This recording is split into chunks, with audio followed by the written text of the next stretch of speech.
पीले दांत वाली बहू। रंजना कभी ब्रश नहीं करती थी। उसे कितनी बार उसके माँ बाप ने डांटा, लेकिन उसका कोई असर उस पर होता ही नहीं था, जिस कारण से उसके दांत पीले पीले हो जाते हैं। शादी के बाद। अरे बहू, वैसे तो तुझ में कोई कमी नहीं है, पर तेरे दांत इतने पीले कैसे हैं बेटा? कैसे मतलब? कोई सर्जरी थोड़ी ना कराइए। वो तो क्या नाम, मैं ब्रश नहीं करती थी तो पीले हो गए। अब क्या करूं? आप कहें तो लाल करवा लूं या फिर काले? यार ये क्या है, क्यों माँ से लड़ रही हो? लड़ रही हूँ? अरे मैं लड़ रही हूँ या ये बोल रही है कि दांत पीले हैं, पीले। अरे तपस्या थोड़ी ना की है इन्हें पीले करने के लिए। बकायदा ब्रश नहीं किया है 20 साल तक, तब जाकर। छी, कैसी बात कर रही हो? ये उस वक्त तो पीले नहीं थे जब हम लोग तुम्हें देखने आए थे। अरे तब साफ करवा लिया होगा डेंटिस्ट के पास जाकर। अब देखो कैसे पीले पीले लग रहे हैं। रंजना सास की तरफ गुस्से से देखती है। फिर शुरू हो गई पीले पीले पीले। अरे पीले तो तब भी थे जब मेरे हाथ का रसगुल्ला उड़ा उड़ा कर खा रही थी और बोल रही थी, लड़की नहीं गुणों का खजाना दे रहे भाई साहब आप। खैर, अब वो लोग करते भी तो क्या करते, पीले दांत वाली बहू पल्ले पड़ी थी तो झेलना तो था ही। एक दिन कीर्तन में रंजना गाना गा रही थी। अरे कमला बहन, माँ का द्वार है, यहाँ तो सब शुद्ध होकर आते हैं, फिर अपनी बहू को ब्रश भी नहीं करवाती तुम। दूर से पीले पीले दांत भक्ति में बाधा उत्पन्न कर रहे हैं। अरे कोई 2 साल की बच्ची थोड़ी ना लेकर आई हूँ मैं बहू बनाकर। अच्छी खासी लड़की है, अरे कैसे करवाऊं ब्रश? ये तो उसे खुद करना चाहिए ना। अब माँ बाप तो इसके जैसे तैसे निपटा दिए, ये नहीं सोचा कि सास कैसे संभालेगी।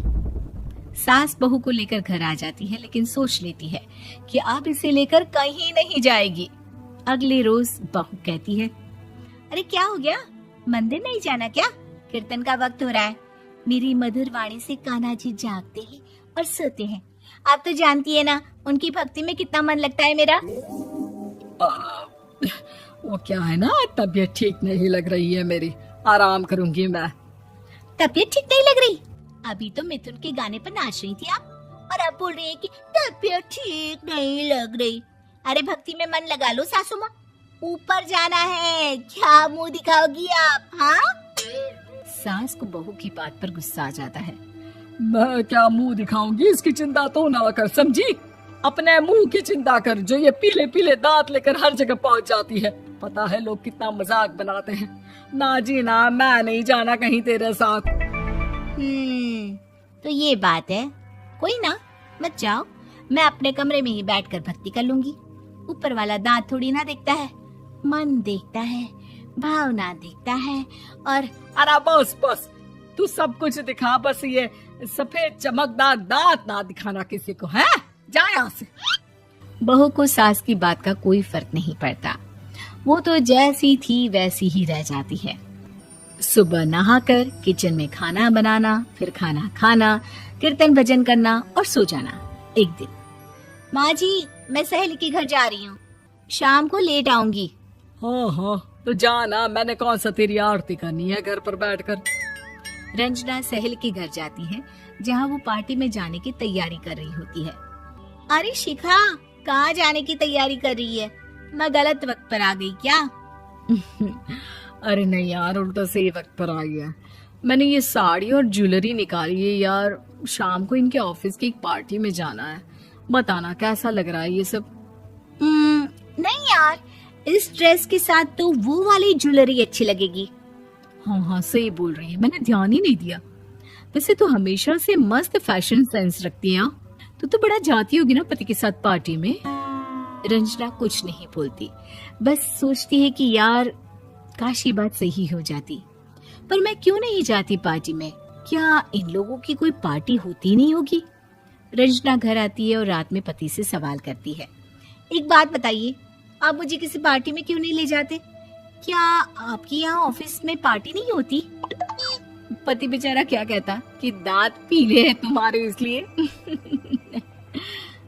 अरे कोई पार्टी होती नहीं हम लोगों के ऑफिस में, तो कहाँ से लेकर जाऊं? और मार्केट, मॉल, कहीं वीकेंड घूमना, कहीं तो। अरे यार, सारे हफ्ते में एक छुट्टी मिलती है, तो सोचता हूँ कि आराम ही कर लूं। क्यों? रंजना मन मार के रह जाती है। पहले कभी सास के साथ मंदिर जाया करती थी, लेकिन वो भी सास ने ले जाना बंद कर दिया। घर बैठी बैठी रंजना बोर हो जाती है। तभी उसे आइडिया आता है और वो मायके जाने का सोचती है। सासू माँ, 2 दिनों के लिए मम्मी के घर जा रही हूँ। अच्छा अच्छा, ठीक है, आराम से जा।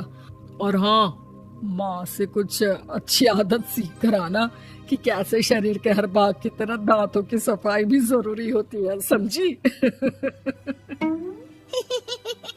शुरू हो गई ना आप। वो लोग आपकी तरह नहीं है कि छोटी छोटी बात का बतंगड़ बना दे। उन लोगों के लिए मैं मायने रखती हूँ, ना कि मेरे पीले पीले दांत। रंजना माँ को बिना बताए उन लोगों को सरप्राइज देती है, लेकिन जैसे ही वो दरवाजे पर पहुंचती है, अंदर देखती है कि घर वाले कहीं जा रहे होते हैं। अब माँ, काश रंजना दीदी के दांतों वाली प्रॉब्लम नहीं होती, तो वो भी हम लोगों के साथ चलती ना बुआ जी की बेटी की शादी में। हाँ बेटा, लेकिन अब उसे कौन समझाए कि उसको उसके पीले दांत नहीं दिखते, लेकिन उसके आसपास के लोगों को कितना एम्बैरेसिंग फील कराते हैं। मुझे तो कितनी बार उसके स्कूल की टीचर ने शिकायत की कि उसके साथ कोई लड़की बैठना भी नहीं चाहती, और ना ही कॉलेज में कोई उससे बात करना चाहता था। लेकिन पता नहीं क्यों उसे ये बात समझ में ही नहीं आती। कोई कमी नहीं है उस लड़की में, बस यही कि दांत पीले हैं। वो तो भला हो जीजा जी और उनकी माँ का, जो दीदी को जैसी है वैसे ही रखा हुआ है। रंजना को अपने घर वालों की बात सुनकर बहुत दुख होता है। वो सोचती है कि वो क्या करे, लेकिन फिर वो सीधा डेंटिस्ट के पास जाती है, अपने दांत चमकाती है और कसम खाती है कि वो रोज ब्रश करेगी। अरे क्या हो गया? तुम तो 2 दिनों के लिए गई थी ना। पर कोई ना, अच्छा है, चलो आ गई तो। रंजना सास के सामने आकर खड़ी हो जाती है और पूरी स्माइल करती है, उसके चमकदार दांतों को दिखाती हुई। हैं? चले मंदिर? माँ, मुझे माफ कर दीजिए, मैंने आप लोगों को बहुत एम्बैरेसिंग फील करवाया। मैं आज से रोज ब्रश करूंगी।